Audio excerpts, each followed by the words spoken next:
Public ఏం మార్పు తీసుకొచ్చినారు? ఏడుస్తున్నారు, సంక్షేమ పథకాలు రావట్లే, ఒకరిద్దరికి వచ్చి మిగతా వాళ్ళకు వస్తలేవు. రాని వాళ్ళ పరిస్థితి ఏంది? కొత్త పెన్షన్ల పరిస్థితి ఏంది? ప్రజా దర్బార్ల మెసేజ్లు మెసేజ్లు వస్తున్నాయి, మెసేజ్ల కోడ్ కావాలి, మెసేజ్లు సొల్యూషన్ కావాలి, మెసేజ్లు కాదు కదా కావాల్సింది. వాళ్ళు వచ్చి కంప్లైంట్ ఇచ్చినప్పుడు మీరు ఏం చర్యలు తీసుకుంటున్నారు? ధరణి సమస్యలు అట్లనే ఉన్నాయి. వాళ్ళు చేసినారు, తప్పు చేసి పోయినారు, కానీ దాన్ని తుప్పు వదిలిస్తామని పెద్ద పెద్ద అక్షరాలతోటి మేనిఫెస్టో చేసినారు. అది లేదు. ఎల్ఆర్ఎస్ రద్దు అన్నారు, రియల్ ఎస్టేట్ వాళ్ళని మోసం చేసినారు, నిరుద్యోగులని మోసం చేసినారు. మీరు మోసం చేయండి ఎవరిని? ఎందుకు ఇటువంటి అహంకారపూరితమైనటువంటి విచ్చలవిడిత ఎగిసెగిసి పడి ప్రజలని ఇబ్బంది పెట్టే పనులు పెట్టుకుంటున్నారు? పోనీ రైతు రుణమాఫీ చక్కగా ఇచ్చిరా, కుటుంబ కలహాలు తెచ్చారు. ఇంటికి ఒక్కడికే, కుటుంబానికి ఒక్కరికే అన్నారు. వాళ్ళు ఎప్పుడో వాళ్ళ ఆస్తులు అన్ని విడగొట్టుకున్నారు. అంటే 10 ఎకరాలు ఉన్నోడు 2 ఎకరాలు 3 ఎకరాలు పేర్లు వేసుకొని కొడుకులకు ఇచ్చినారు. సో తండ్రికి ఇచ్చినాం కదా, కొడుకుకి ఏమంటే మరి కొడుకు కూడా కల్టివేట్ చేసి అప్లై చేసుకున్నాడు కదా, వాళ్ళు కొట్టుకుంటున్నారు, కుటుంబ కలహాలు అవుతున్నాయి. సో ఇట్లా అండ్ మిత్తిలు గట్టని అకౌంట్స్ ఏవైతే ఉన్నాయో అవన్నీ కూడా బ్లాక్ అవుతున్నాయి, అకౌంట్ బ్లాక్ అయినాయి. మరి బ్లాక్ అయిన రైతులు ఎక్కడ పోయి ఏడవాళ్ళ కొత్త లోన్స్ రాకపోతే? సో సొల్యూషన్ ఎక్కడ చూపించారండి మీరు? చేసినాం కాదు, మీరు చేసినప్పుడు రైతులు సంతోషంగా ఉన్నారా? దాని మిత్తి సంగతి ఏంది? ఒక ముసలాయన నిన్న ఆటోలో వచ్చి రుణమాఫీ కాలేదు బిడ్డ అని చెప్పి అడుగుతా ఉన్నాడు, ఏడుస్తూ ఉన్నాడు. మాట్లాడడానికి కూడా వస్తలేదు ఆ ముసలాయనకి, పండు ముసలాయన. ఎందుకండి వాళ్ళకి తిప్పలు, ఎందుకండి వాళ్ళకి ఇక్కట్లు? నేను చెప్తా ఉన్నా, సామాన్య ప్రజలకు ఎప్పుడైతే ఇబ్బంది కలిగిందో ఆ గవర్నమెంట్ ఫెయిల్ అయినట్టే. అండ్ ఆ పాపం కూడా తరతరాలుగా వెంటాడుతూనే ఉంటుంది కుటుంబాలకు అని చెప్పి నేను చెప్తా ఉన్నా. అది బీఆర్ఎస్ అయినా కాంగ్రెస్ అయినా ఫ్యూచర్లో మరి ఏ పార్టీ అయినా గుర్తుపెట్టుకోండి. నేను మళ్ళీ చెప్తా ఉన్నా, అండర్లైన్ చేసుకోండి కావాలంటే.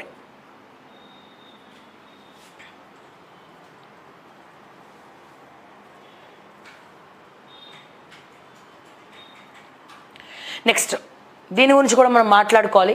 కొంప ముంచిన 100 గ్రాములు పథకం దూరం, ఫైనల్ అవుట్కు ముందు వినేష్ ఫోగట్ పై అనర్హత వేటు. నిర్ణీత బరువు 50 కిలోల కన్నా 100 గ్రాములు ఎక్కువ ఉన్నట్లు నిర్ధారణ. నిబంధనల ప్రకారమే పోటీ నుంచి తప్పించారన్న వరల్డ్ రెజ్లింగ్ చీఫ్. స్పందించిన మోదీ ఐఓసీ ఎదుట నిరసన తెలపాలని చెప్పి పీటీ ఉషకు సూచన. వినేష్ ఛాంపియన్లలో ఛాంపియన్వి, దేశమంతా కూడా నీవంటే ప్రధాని ట్వీట్. సాంకేతిక కారణాలతో పోటీ నుంచి తప్పించడం దురదృష్టకరం. రాహుల్ 12 గంటల్లో బరువు తగ్గించడానికి చేయాల్సిందంతా చేశాం. జట్టు వైద్యుడు. వినేష్ అనర్హతకు గురవడం బాధించింది. బ్రిజ్ భూషణ్ కుమారుడు కరణ్. పూర్తి విచారణ జరగాలే. పార్లమెంట్ ఉభయ సభల్లో విపక్షాల పట్టు. క్రీడా మంత్రి వివరణపై అసంతృప్తి. వాకౌట్, న్యాయం చేయాలంటూ నిరసన. కోచ్లు, న్యూట్రిషనిస్ట్, సహాయ సిబ్బంది నిర్లక్ష్యమే కారణమా? మంగళవారం ప్రీ క్వార్టర్స్కు ముందు 49.9 కిలోలు ఉన్న ఫోగట్ అదే రోజు 3 అవుట్లైనాక ఆమెకు స్వల్పంగా ఆహారం, నీళ్లు. కొన్ని గంటల్లోనే 52.8 కిలోలకు చేరిక. తగ్గేందుకు రాత్రంతా కసరత్తులు, స్కిప్పింగ్, జాగింగ్, జుట్టు జెర్సీ, కొంతమేర కత్తరింపు. ఆఖరికి శరీరంలోంచి కొంతమేర రక్తం తీసివేత అయినా తప్పని నిరాశ. నిర్ణీత బరువు కన్నా 50 గ్రాములు 100 గ్రాములు బరువు అధికంగా ఉన్నా కూడా రెజ్లర్లను గతంలో కొన్ని టోర్నీల్లో అనుమతించారు. ఒలింపిక్స్లో నిబంధనల పేరు. ప్యారిస్ ఒలింపిక్స్ వినేష్కు ఇలా జరిగిందని అభిమానులు నిరాశ చెందొద్దు. ఏదో ఒక రోజు ఆమె ఖచ్చితంగా పథకం సాధిస్తుంది. తదుపరి ఒలింపిక్స్ కోసం ఆమెను సన్నద్ధం చేస్తా. వినేష్ ఫోగట్ పెద్దనాన్న దిగ్గజ రెజ్లర్ మహావీర్ ఫోగట్. సార్ అయితే ఇక్కడ జరిగింది ఏంటంటే, నిన్న ప్రకాష్ రాజ్ గారు ట్వీట్ చేయడం జరిగింది. ఏం ట్వీట్ చేశారు? పాపం ఎవరైతే మన వినేష్ ఫోగట్ ఉందో, సో తను వెయిట్ చెక్కింగ్ అప్పుడు వెనకాల ఒక కాలు ఇట్లా పెట్టినారని చెప్పి, ఒకసారి వెనకాల ఇప్పుడు ఇది వేయింగ్ మిషన్ అనుకుందాం for example. So weighing machine అనుకున్నాము. సో ఈ వేయింగ్ మిషన్ ఏదైతే ఉందో, సో ఈ వేయింగ్ మిషన్ మీద తన బరువు చెక్ చేస్తున్నప్పుడు వెనకాల ఒకళ్ళు నిలబడి ఇట్లా కాలు పెట్టినారు. సో ఆ కాలు పెట్టడం వల్ల 100 గ్రామ్ బరువు అనేది పెరిగింది అని చెప్పి చెప్తా ఉన్నారు. ఇది నేను చెప్పింది కాదు, ప్రకాష్ రాజ్ గారు మరొక పిక్చర్ పెట్టేసి, ఒక డ్రాయింగ్ పెట్టేసి ఆయన ట్వీట్ చేయడం జరిగింది ఆయన సోషల్ మీడియాలో. సో వీలైతే ఒకసారి అది నాకు ఇవ్వండి, ఒకసారి వాట్సాప్లో.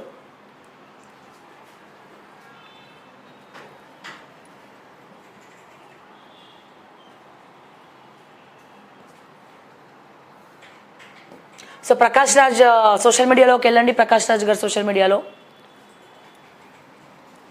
సో ఆ పిక్చర్ మీరు చూసినట్టయితే, సో మన వినేష్ పోగట్ వేయింగ్ మిషన్ మీద నించున్నప్పుడు, సో వెనకాల ఒక కాలు వచ్చి వేయింగ్ మిషన్ మీద ఇట్లా స్టాండర్డ్గా ఒక కాలు, ఓన్లీ ఒక లెగ్ మాత్రమే ఫుట్ పైకి లేపి దాన్ని ఇట్లా ఆనించి నించోవడం జరిగింది. సో కావాలని కుట్రలో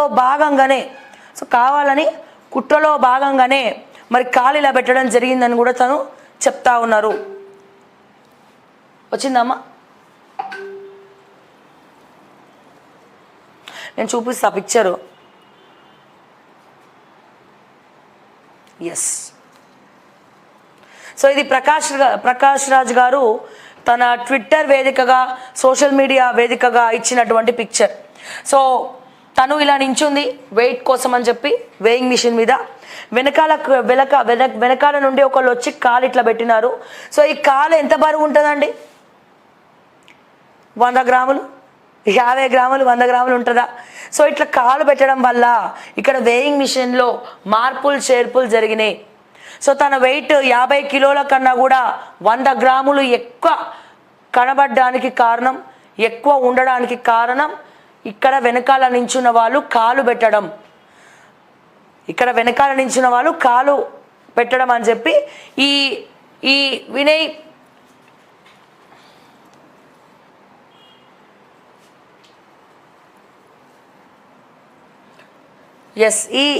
ఇక్కడ వేయింగ్ మిషన్ మీద నించుంది Vinesh Phogat. Okay, weighing machine మీద నించుంది వినేష్ పోగట్. ఈ వేయింగ్ మిషన్ మీద తను ఆ రెజ్లర్ లోపలికి వెళ్ళే ముందర వేయింగ్ మిషన్ బరువు చెక్ చేసినప్పుడు, సో ఇక్కడ తను నించుంటే వెనకాలకి వెళ్ళి ఒక కాలు వచ్చి ఇట్లా వేయింగ్ మిషన్ మీద పెట్టినారు. సో ఇట్లా పెట్టడం వల్ల 100 గ్రాములు అనేది మిషన్లో ఎక్కువ చూపించింది. సో తద్వారా ఒలింపిక్స్లో తను పార్టిసిపేట్ చేయకుండా ఆగింది. సో దీని వెనకాల భారీ కుట్ర, ఎవరైతే వినేష్ పోగట్ గెలుస్తుంది అని భయపడినారో, ఎక్కడ మన దేశానికి పథకం వస్తుందని భయపడినారో, సో దీని వెనకాల ఒక భారీ కుట్ర జరిగిందని మాత్రం మనకి క్లియర్గా అనబడుతుంది. ఈ విషయాన్ని తన ట్విట్టర్ వేదికగా మరి ప్రకాష్ రాజ్ గారు పూసగుచ్చినట్టు వివరణ ఇచ్చి ఎక్స్ప్లెయిన్ చేయడం జరిగింది. నిజంగా నీతిగా నిజాయితీగా ఆడాలనుకునే వాళ్ళు, మన దేశానికి పథకం తేవాలనుకున్న వాళ్ళు మరి ఇటువంటి పరిస్థితి, ఇటువంటి ప్రలోభాల వల్ల, అంటే కావాలనే కుట్ర చేసి మరి వినేష్ పోగట్ పార్టిసిపేట్ చేయకుండా అతను కాలు దీని మీద పెట్టి, వేయింగ్ మిషన్ మీద పెట్టి 100 గ్రాములు వెయిట్ పెరిగేలాగా చేసి, వెయిట్ కనిపించేలాగా చేసి తనని గేమ్ నుండి, తనను ఒలింపిక్స్లో పార్టిసిపేట్ చేయకుండా చేసినటువంటి ఆ కుట్రదారు ఎవరు అనేదే మనం తెలుసుకోవాలి. సో దయచేసి మరి భారతదేశం, మన అందరు కూడా, రాహుల్ గాంధీ కావచ్చు, మోడీ గారు కూడా మరి సపోర్టివ్గా, మొత్తం దేశం మొత్తం కూడా వినేష్ పోగట్ మీ వెనకాల కుట్ర జరిగింది. సో ఎప్పుడు కూడా అధర్మం ఎప్పుడైనా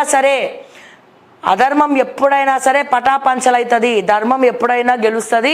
అది నీతిగా నిజాయితీగా, ఇవాళ కాకపోతే మీరు ఎవరైతే మిమ్మల్ని ఓడగొట్టాలో, మీరు పార్టిసిపేట్ చేయొద్దు అని అనుకొని మిమ్మల్ని ఈ కుట్ర చేసినారో, మీ పైన కుట్ర చేసినారో, సో అక్కడే మీరు గెలిచారు. వాళ్ళు ఓడిపోతారన్న భయంతో ఈ పని చేశారంటే మీకు అంతమంది భయపడుతున్నారు అంటే అక్కడ మీరు గెలిచారు అని చెప్పి మీరు అర్థం చేసుకొని, స్పోర్టివ్గా తీసుకొని, మీకు భారతదేశం, భారతీయులం అందరం కూడా అండగా ఉన్నాం, ఈసారి కాకపోయినా ఇంకోసారి, లేదా దీన్ని ఎంక్వైరీ చేసి మరి సీసీ కెమెరా ఫుటేజెస్ ఏమైనా అక్కడ ఉంటే ఆ సీసీ కెమెరా ఫుటేజెస్ ద్వారా మీరు ఒకసారి ఎంక్వైరీ చేయాలా, దాంట్లో చూడాలి, ఏమైనా వీడియోస్ ఉంటే దాంట్లో ఎక్కడన్నా దొరుకుతుందా, ఇట్లా కాల్ పెట్టడం అనేది కూడా ఒకసారి ఆలోచించి చూడాలి, ఒక ఎంక్వైరీ చేయాలి అని చెప్పి నరేంద్ర మోడీ గారిని నేను కోరుకుంటున్నా. అండ్ అట్లాగే మన ప్రెసిడెంట్ ఆఫ్ ఇండియా గారు కూడా మరి ఏం చేయొచ్చు పార్టిసిపేట్ చేయాలంటే అనేది ఒకసారి ఆలోచించాలి. లేదా ఇక నెక్స్ట్ టైం దాన్ని స్ట్రాంగ్గా తీసుకొని నెక్స్ట్ టైం మన భారతదేశం తరపున మీరు పార్టిసిపేట్ చేయాలని చెప్పి నేను మనస్ఫూర్తిగా కోరుకుంటూ, దీంట్లో నిజం ఎంత వాస్తవం ఎంత అనేది దయచేసి మన మోదీ గారు ఏమైనా ఎంక్వైరీ చేసే అవకాశం ఉంటే చేయించాలని చెప్పి నేను మరొకసారి నేను ఈ సందర్భంగా రిక్వెస్ట్ చేస్తూ ఉన్నాను.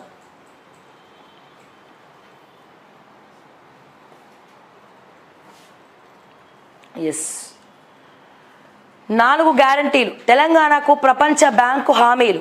హైదరాబాద్ 4.0 మూసీ సుందరీకరణ, స్కిల్ యూనివర్సిటీ, ప్రజారోగ్య రంగాల్లో సహకారం, వరల్డ్ బ్యాంక్ అధ్యక్షుడితో సీఎం చర్చలు సఫలం, నిపుణులతో ఉన్నత స్థాయి కమిటీకి నిర్ణయం, ఆర్థిక సహకారానికి ప్రపంచ బ్యాంకు సిద్ధం, వివింట్ కంపెనీ 400 కోట్ల పెట్టుబడులు, 1000 మందికి ఉద్యోగాలు, ఆవిష్కరణ అభివృద్ధికి ముందుకొచ్చిన కార్నింగ్ కంపెనీ.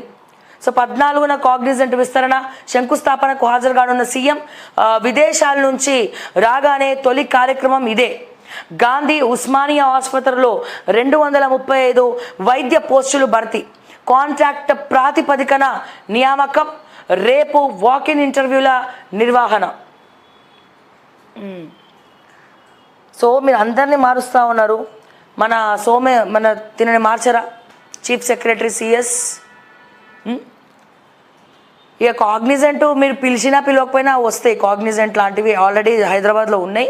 సో చాలా వస్తాయి, కానీ మీ దగ్గర ఏ బ్యాంక్ ఉంది? ల్యాండ్ బ్యాంక్ ఉంది. ఏ రకంగా సేకరించినారో